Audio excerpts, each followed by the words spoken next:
Entonces les decía a ustedes que los requisitos de los dientes anteriores es netamente estético. Para nadie es ajeno el hecho de que cuando observamos a un paciente con ausencia de uno o dos piezas en el sector anterior, pues es antiestético, ¿no?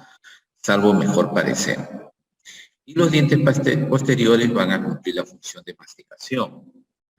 Por eso desde ahora tenemos que ir informándonos nosotros de que cada vez que hacemos una rehabilitación, los dientes anteriores no permiten cortar los alimentos, sino nosotros tenemos que indicarle al paciente que corte los alimentos en partículas más pequeñas y llevarlo directamente al sector de premolares y molares. ¿Okay? Entonces, eso es lo primero que nosotros tenemos que tener en consideración. Se ha hablado también de diversas formas y diversas clasificaciones que hemos encontrado nosotros en las literaturas y diversos trabajos de investigación que se ha hecho para la selección de los dientes artificiales. Y bueno, ahí tienen una gama, ¿no? De, según los tipos del aspecto psicológico de los pacientes, cada uno de ellos va a ir desarrollando o contribuyendo a la selección de los dientes artificiales. No olvidarse la clasificación de los rebordes alveolares. La semana pasada, no, la anterior, disculpen, estábamos en práctica y encontramos a un paciente que es prognata de nacimiento y definitivamente el paciente prognata usted no puede cambiar la posición de la pieza dentaria y volverla a una ubicación normal, o sea, una clase 1, ¿no? Lo que ustedes están observando en estas imágenes, donde encontramos los rebordes alveolares superiores y el inferior, ¿no? Y donde encontramos el otro caso donde el maxilar inferior está sobre, en sentido horizontal hacia adelante con relación al superior. Entonces acá pretender cambiar la posición de los dientes, en el mejor de los casos, se podría llegar a una relación vis a vis, ¿no? O en sus efectos, hacer lo mismo que el paciente tuvo con los dientes naturales. Pero esa es la anatomía, esa es la configuración que tiene el paciente y por lo tanto tenemos que tener criterios también para definir. Hay otra clasificación referente a los componentes verticales y horizontales, y ahí se clasifican en mesofacial, dolicofacial y braquifacial. Ello nos va a conducir también a la selección de los dientes artificiales. Como esas técnicas hay muchas, pero hay que tener en cuenta lo siguiente. Los dientes ha de presentar, y generalmente todos los dientes por estudio, ustedes lo conocen, tienen superficies, facetas de desgaste, tienen mamelones, líneas peripatíes, y esto debe ser modificado de manera individual según los pacientes.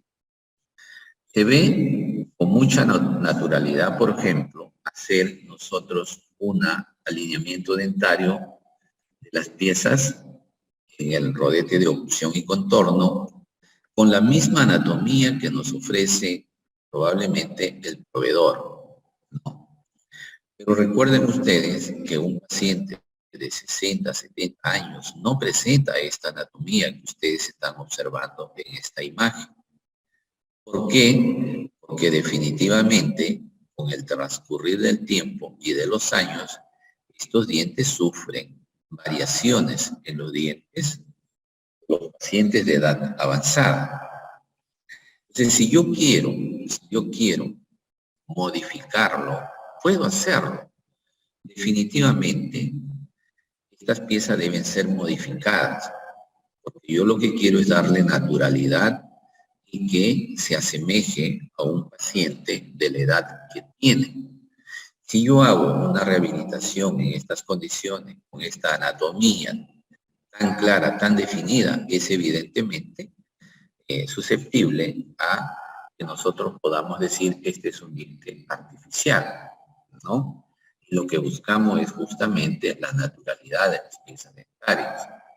Por lo tanto, la forma de los dientes que deben ser modificados, la textura que debe de tener, la inclinación que debe tener la cara palatina del borde incisal es diferente, ¿no? Si no, mírense nomás ustedes, de repente algunos, todavía relativamente jóvenes, otros ya un poquito más de edad, se van a dar cuenta que el borde incisal ya no es redondeado, sino que es ligeramente como si fuera un filo de cuchillo, ¿no? Entonces, este borde que nosotros estamos observando por la cara palatina debe ser disminuido, tiene que ser desgastado. Pero ese es un trabajo laborioso que tiene que hacerse correctamente. La configuración al hacer el festoneado, la encía marginal, de la encía adherida, ya no es esta textura que ustedes están observando acá, ¿verdad? Esto ya se ha producido probablemente algunas veces retracciones, otras veces el contorneado no es de forma ovalada, sino recta, con pequeñas grietas a nivel de la encía. Entonces, si yo quiero trabajar en esas condiciones, tengo que hacer modificaciones, ¿verdad? Otra de las teorías es los temperamentos, ¿no? También es otra teoría. Hay defensores de estas teorías, la dentogénica y la de Williams, ¿no? La de Williams que tiene mucha vigencia todavía. Y el otro aspecto que es la selección según el material, ¿verdad? Ahí nos decía la señorita, con relación a este cuadro, ¿no? La selección según el material, la porcelana, la resina y el acrílico. Por muchos años se ha utilizado la porcelana, pero tiene sus desventajas. Y el otro aspecto es que no se retiene en la base protésica. No es que no se retiene, sino que la porcelana trae unas retenciones a nivel del talón de la pieza dentaria, que generalmente es de un material en forma de un clavillo con una cabecita, de tal manera que cuando se instala en el rodete de oclusión y contorno y se transforma, eso le constituye retención. El tema es que cuando nosotros hacemos el desgaste a la porcelana y necesitamos que las piezas sean más pequeñas, se pierde esa retención. Allí sí perdemos nosotros la capacidad que tiene de retención química. Es decir, las porcelanas se mantienen en los rodetes por retención mecánica, no por retención física. Ojo, es diferente física a mecánica. ¿Okay? En cuanto se refiere a las otras resinas, lógicamente la que reemplaza la porcelana hoy en día es la resina. Y finalmente el acrílico, que aún, a pesar que tiene algunas ventajas y tiene desventaja, todavía se utiliza con mucha frecuencia, sobre todo para disminuir costos. Cobramos como porcelana, pero le ponemos acrílico para ganar más. O colocamos simplemente de acrílico cuando hemos cobrado resina, que la resina pues tiene mayor valor. Y la resina también tiene su desventaja, ¿no? Pero entre la resina y la porcelana, yo por muchos años utilicé la porcelana, hoy en día no lo uso, utilizo la resina, pero todo tiene que tener un cuidado, ¿ok? Según la anatomía o forma oclusal o el esquema oclusal que debe tener las piezas dentarias, todos estos conceptos que les estoy indicando es lo que debemos de tener nosotros para hacer la selección de las piezas dentarias. Existen en el mercado dientes anatómicos, dientes semianatómicos y dientes no anatómicos. ¿Por qué? Porque cada uno de estos tipos de dientes va a ser indicado para determinado paciente. Cuando yo hablo de anatómicos o cuspidios, generalmente el ángulo que se forma es de 30 a 33 grados, observan ustedes acá, ¿no? Es cuando yo quiero conseguir una oclusión similar a la que tenía el paciente. Es decir, tengo que devolverle yo el overbite, el overjet, tengo que devolverle yo la curva de Speed, la curva de Wilson, y pues lógicamente la ubicación de las piezas van a estar orientada en ese sentido. Recuerden, las piezas en sentido antero-posterior determinan la curva de Speed y en sentido vestíbulo-palatino nos determina la curva de Wilson. ¿Sí? Entonces, en base a eso voy a trabajar.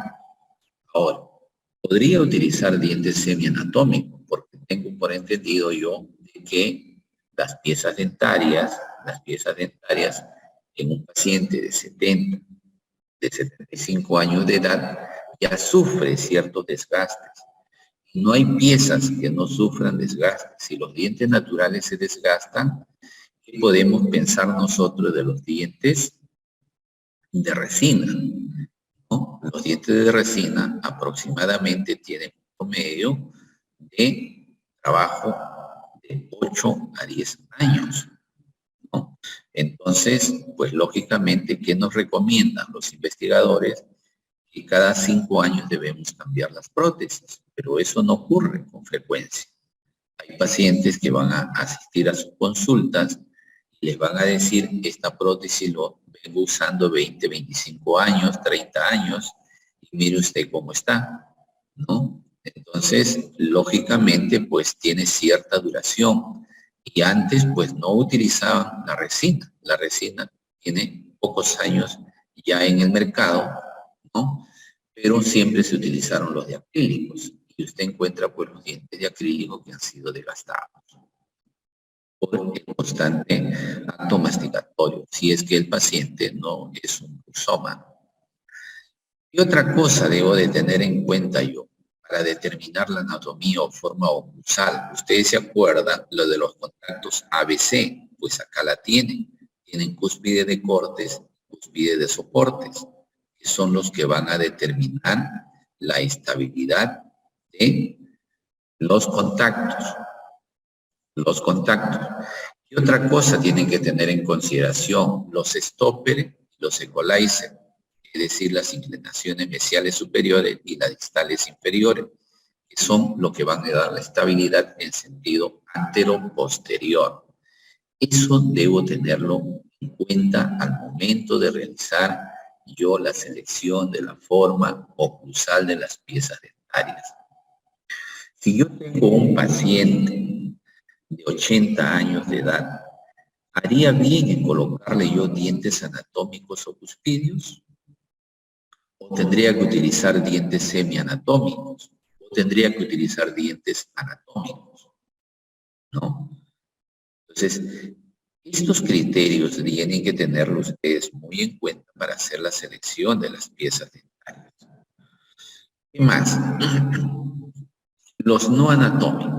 ¿Cuáles son sus ventajas de los no anatómicos?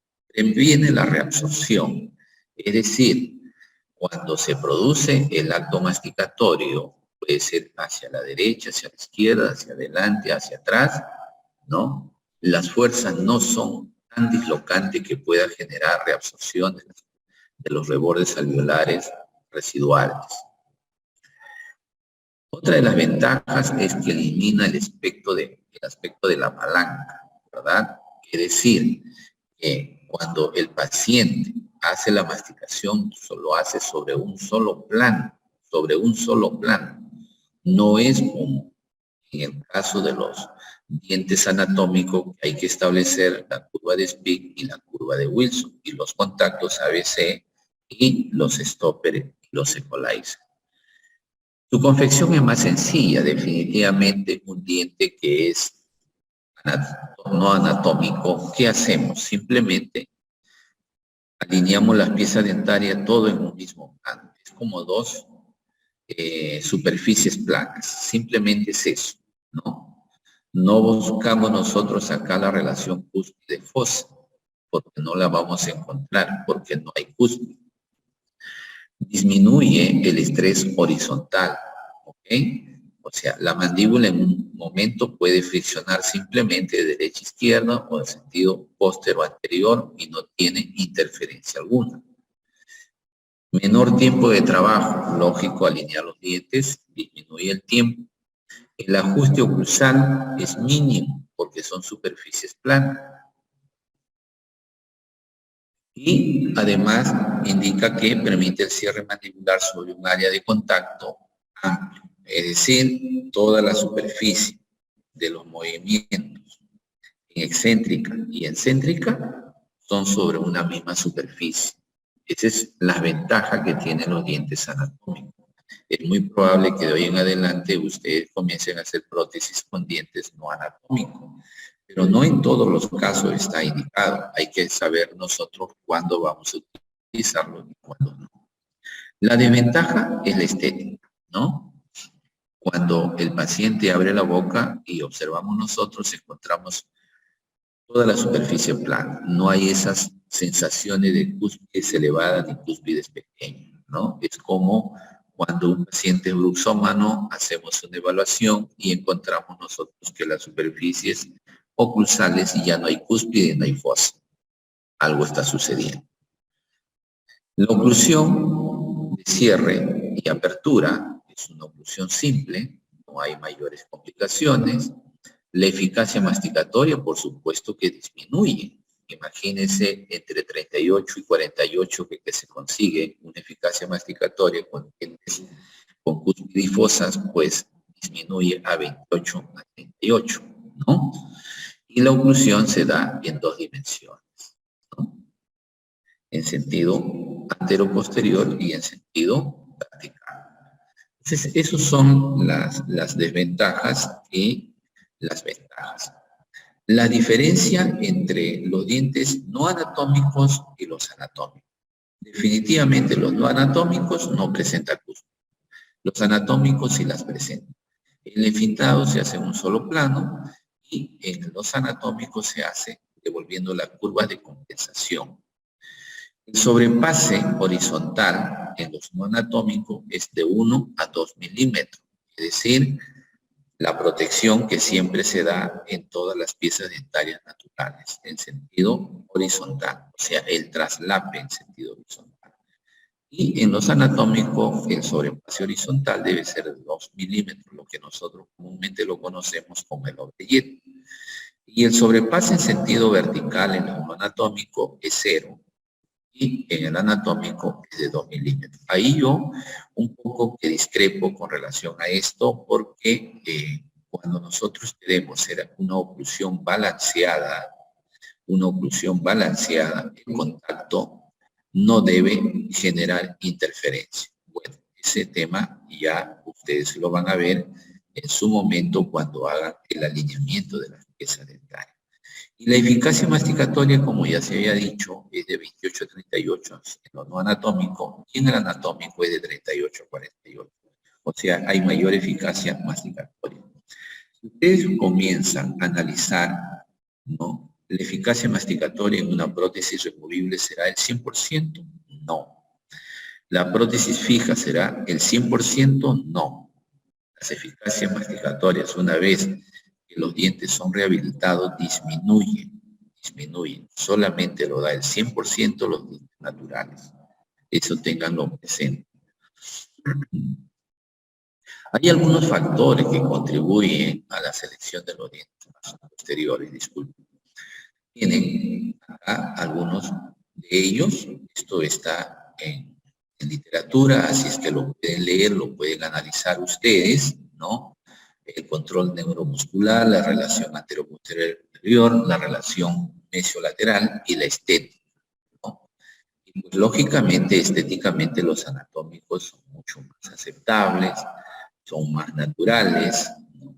Los semianatómicos son también aceptables y los no anatómicos son dientes maxilar, son planos, ¿no? No le dan anatomía, por lo tanto, muchas veces a algunos pacientes no les encanta eso, ¿no? Hay que ahí jugar el tema para poder nosotros darle mayor prestancia y el paciente se sienta cómodo con su diente. Bien, ¿cómo voy a hacer la selección yo de los dientes? dientes anteriores, conociendo las teorías, los temas que se han tocado en esta mañana, pero cómo hacerlo más viable, cómo hacerlo más, les digo, digerible, la forma como seleccionar los dientes. Y es que acá hay algo muy importante. Primero, registros. Puede ser fotos, puede ser diagnóstico, los modelos de diagnóstico, las radiografías antiguas que tenga el paciente.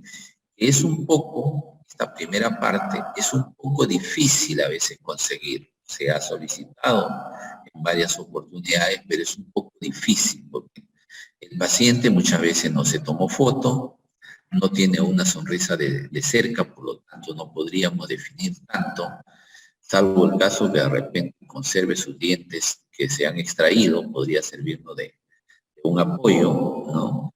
Las radiografías si se toman en instituciones públicas, generalmente no le entregan al paciente, y si se toman en un consultorio, muchas veces el consultorio se queda con las radiografías y lógicamente que no tenemos registros. Los modelos que podrían haberse tomado en algún momento, si se han hecho alguna rehabilitación, tendría que consultarse con el odontólogo tratante, que muchas veces tampoco guarda los modelos y lo desecha, ¿no? Entonces, por ese lado, es un poco casi imposible, pero sería lo ideal para poder nosotros hacer la selección de los dientes anteriores.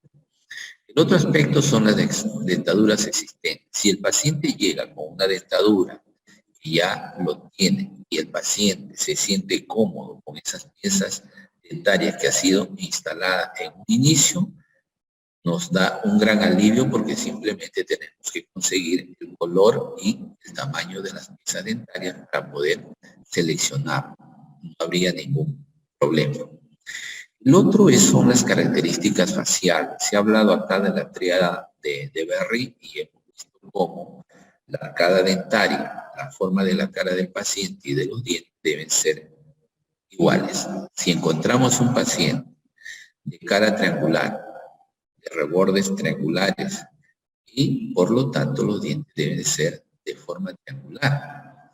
El tema está que cuando nosotros queremos conseguir esto en nuestros proveedores, los que venden los productos odontológicos, nos damos una sorpresa de que no existe exactamente las piezas que nosotros necesitamos, ¿verdad? Entonces, ¿qué tenemos que hacer? Tenemos que conformarlo, modificar individualmente cada una de las piezas para darle esa forma y pueda ser alineado en los rodetes de oclusión y contorno. Entonces ya ese es un trabajo que tiene que hacerlo el profesional si es que practica hacer el alineamiento él mismo o darle las indicaciones al técnico para que haga exactamente igual. Pero lo más sencillo es que el técnico no le va a hacer ese trabajo. El técnico no le va a hacer porque está tan abrumado con tanto trabajo de otros clientes y va a decir, bueno, tú me estás pagando por este monto y todavía quieres que yo te haga las cosas como tú quieres. Es que lamentablemente así es las exigencias, ¿no? Pero debe hacerse las cosas correctamente. El otro aspecto es el sexo, la personalidad, la edad del paciente. El sexo, sabemos nosotros que los dientes en varones son mucho más, le digo, conformados los ángulos, la forma, ¿no?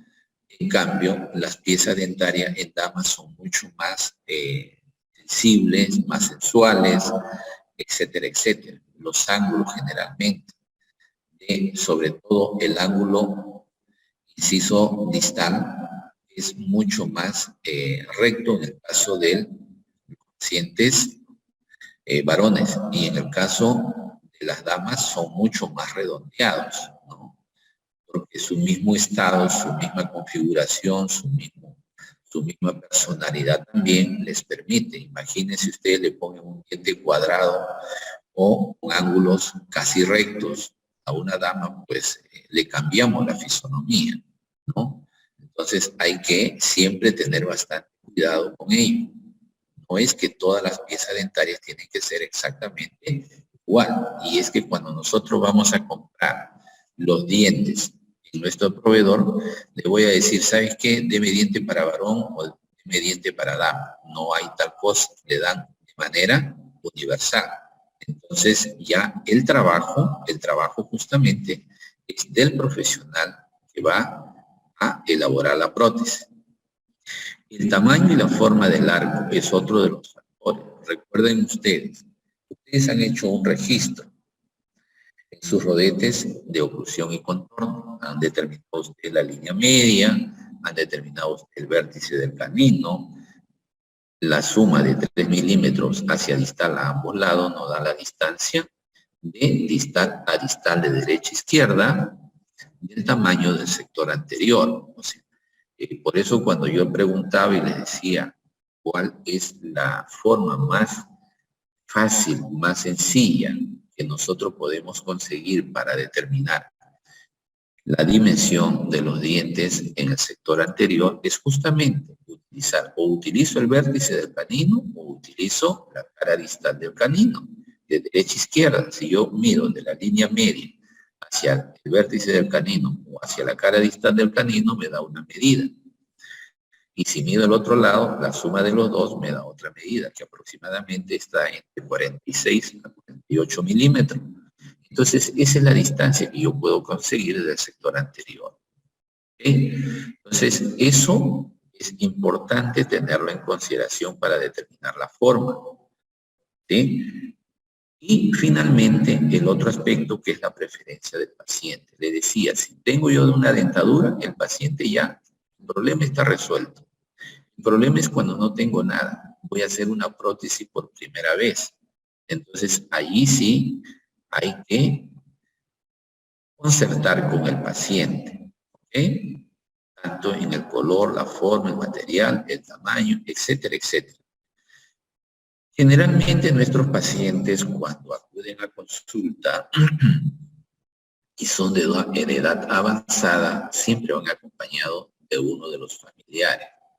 Puede ser la hija, el hijo, el nieto, la nieta, qué sé yo. Entonces ellos tienen que ser cómplices con nosotros para poder definir el tamaño, la forma, el color y el tipo de diente que va a utilizar este paciente.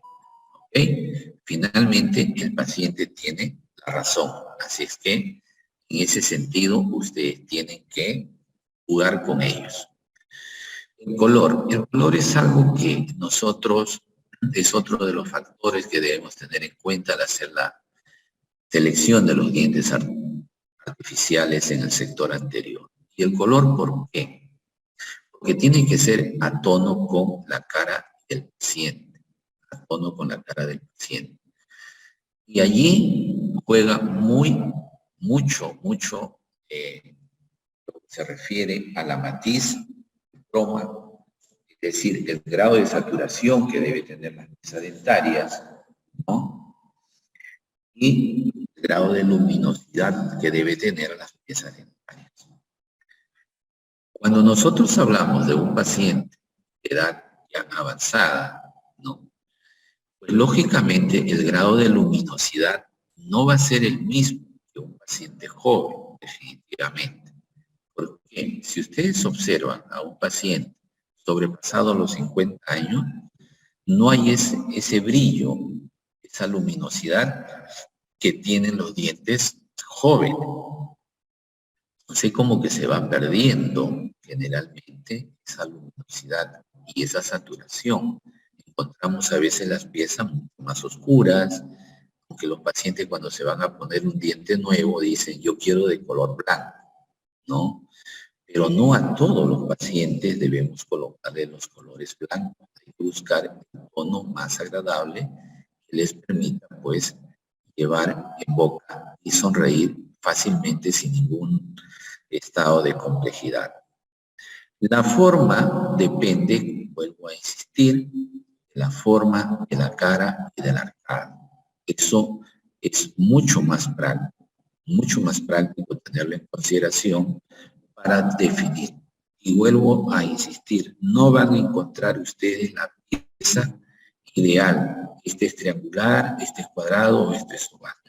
Generalmente muchas veces encontramos más ovaladas que triangulares y tendremos que trabajar ello para darle la forma que nosotros vamos a querer. El tamaño de los dientes, sentido inciso, cervical, lo van a determinar ustedes por la línea de sonrisa. Recuerden, la línea de sonrisa, eso lo han tomado ustedes cuando han hecho su rodete, oclusión y contorno. Observaron ustedes 1 o 2 milímetros por debajo del borde inferior del labio superior y ustedes gestaron probablemente una sonrisa en el paciente y cuando el paciente elevó el labio superior, ustedes trazaron una línea y es allí el tamaño que debe existir en el momento que van a determinar ya el tamaño en sentido inciso cervical. ¿Ok? El tamaño mesiodistal ya lo hemos definido utilizando el vértice del canino o la cara distal del canino. Y del material, saben ustedes que existen dientes de porcelana, resinas y acrílicos. Bien, según el color, hay diversidad de colores, ¿no? Ya lo conocen ustedes. ¿Y cómo vamos a seleccionar el color de las piezas dentales? Generalmente, los dientes se configuran más en amarillos y grises, ¿no? Un poco como que el gris es un poco más a tono, ¿no? Pero también hay que armonizarlo con el piel, el cabello, los ojos, ¿no? Aunque en el cabello nos pueden engañar porque hoy en día, bueno, en el caso de los varones no hay problema, aunque también algunos utilizan tinte para el cabello, y en el caso de las damas hay que tener bastante cuidado con esto. El de la piel no le pueden cambiar, salvo el caso que hagan alguna modificación en su piel, pero es casi imposible. En el cabello y los ojos, bueno, los ojos también, porque hoy en día pues usan lentes de contacto y de colores que crean conveniente y a veces no hay a todo. Lo que primero tenemos que ver es los tres primeros, cutis, cabello y ojos, la edad del paciente, la personalidad y la actitud y el deseo del paciente. ¿Qué es lo que el paciente desea? ¿Y cómo lo toma? Hoy en día existen colorímetros que nos permiten o nos facilitan probablemente la selección del color. Lo que ustedes están observando acá, generalmente esto debemos colocarle una gotita de agua para que le dé el brillo, ¿no? Y colocarlo debajo del labio. Y en esas condiciones, tomar el color de las piezas dentarias. Tomar el color de la pieza dentaria en luz natural. Generalmente los estudios también nos indican que debe ser entre 10 a 3 de la tarde, ¿no? En día luminoso, pero si eso no ocurre hay que acondicionar nuestro consultorio con los colores o con una luminosidad que dé a lo natural, ¿no? Imagínense ustedes citan a las 10 de la mañana y pues ese día no sale el astro rey y definitivamente no vamos a poder tomar el color de los dientes, ¿no? No es así, hay que buscar la forma que nosotros podemos lograr. Hoy en día, por ejemplo, los equipos dentales generalmente vienen con luz LED y la luz LED no es lo natural, ¿no? Entonces hay que buscar acondicionar nuestro consultorio con las luces que nos permiten tomar este tipo de selección del color. Y bueno, esta es la tríada de Berry que había hecho referencia la señorita que estuvo exponiendo, el arco, la cara y las piezas dentarias. Es lo más indicado para poder nosotros, pero vuelvo a insistir, la de Williams nos permite fácilmente a nosotros también conjugar para determinar la forma de los dientes, ¿no? Todas las técnicas nos van a ayudar a hacer una selección. siempre van a tener ustedes una gama de técnicas que ustedes pueden utilizar. La que más ustedes practiquen y realicen es lo mejor. ¿Okay? Así de que eso queda ya a potestad de cada uno. Algunos utilizan más la técnica de William y le da buenos resultados, bienvenido sea. Si otros utilizan la técnica de Berry, también no hay ningún inconveniente. O pueden conjugar a fin de poder compaginar y determinar finalmente cuál es la forma más adecuada de las piezas dentarias. Las piezas dentarias, acá en este caso, es importante tener en cuenta el tamaño, ¿no? Y cuando hablamos de tamaño, estamos hablando ancho, largo y profundidad.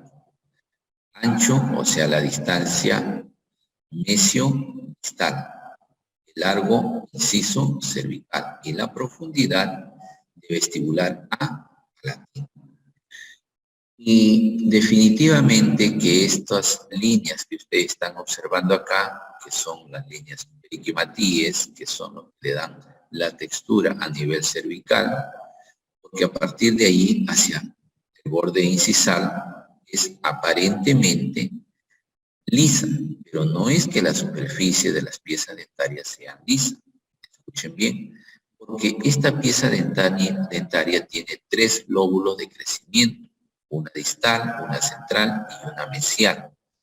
Cada uno de ellos hay una depresión, no es una superficie plana.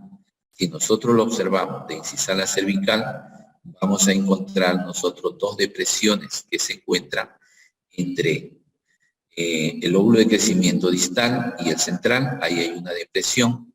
Entre el central y el mesial hay otra depresión. Y si nosotros miramos la cara palatina, también va a ocurrir lo mismo. Algo importante que quiero recalcar acá. Lo importante es que cuando nosotros tengamos nuestras tabletas de los dientes artificiales, lo ubiquen en la posición correcta. Ya en ciclos anteriores hemos encontrado que los alumnos llevan los dientes del lado derecho al lado izquierdo y viceversa. Y ha ocurrido en estos días también, en el caso de prótesis parcial removible, ¿no? Los alumnos también confunden las piezas de un lado con el otro. Bien. El otro aspecto es la selección de los dientes artificiales posteriores. Acá hay que tener en cuenta 3 aspectos. El espacio intermaxilar disponible, y esto lo vamos a ver nosotros cuando hagamos el montaje de los modelos en el articulador semiajustable, porque ustedes están observando acá la distancia que existe entre este borde y este borde. Eso es lo que le va a dar a ustedes el espacio disponible para ubicar las piezas dentarias. Si ustedes encuentran que este espacio es muy pequeño, lógicamente que van a tener que desgastar el talón de las piezas dentarias. Es decir, esta parte de acá. No tienen que desgastar en ocultar ustedes, solamente el talón, para que puedan ingresar correctamente las piezas dentarias. El otro es la relación maxilar-mandíbula. Es decir, si es una clase 1, es una clase 2 o una clase 3, la que ya les he conversado anteriormente. Y el otro es la forma de los rebordes alveolares. Recuerden ustedes que los rebordes alveolares pueden ser medianos, prominentes y 0. ¿Correcto? Ese es 1.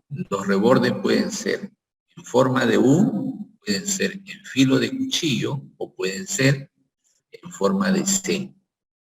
Es decir, esto, por ejemplo, si nosotros queremos llevarlo a la... A ver, vamos a compartir un ratito.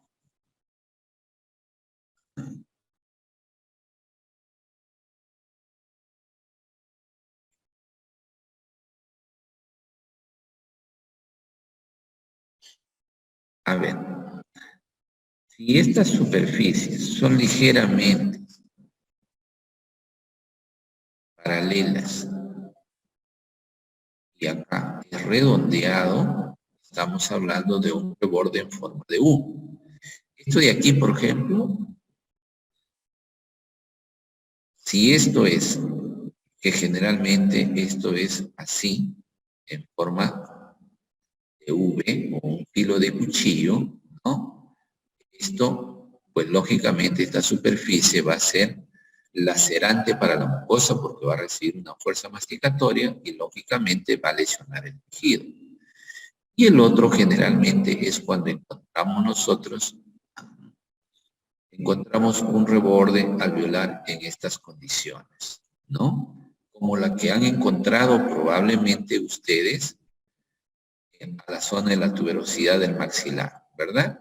Acá es más estrecho y este de acá es más voluminoso. Entonces, lógicamente, si este reborde es así, hay que hacerle una cirugía probablemente o de repente llevar solamente la extensión de la placa hasta este nivel, que la pieza dentaria no ocasione problemas.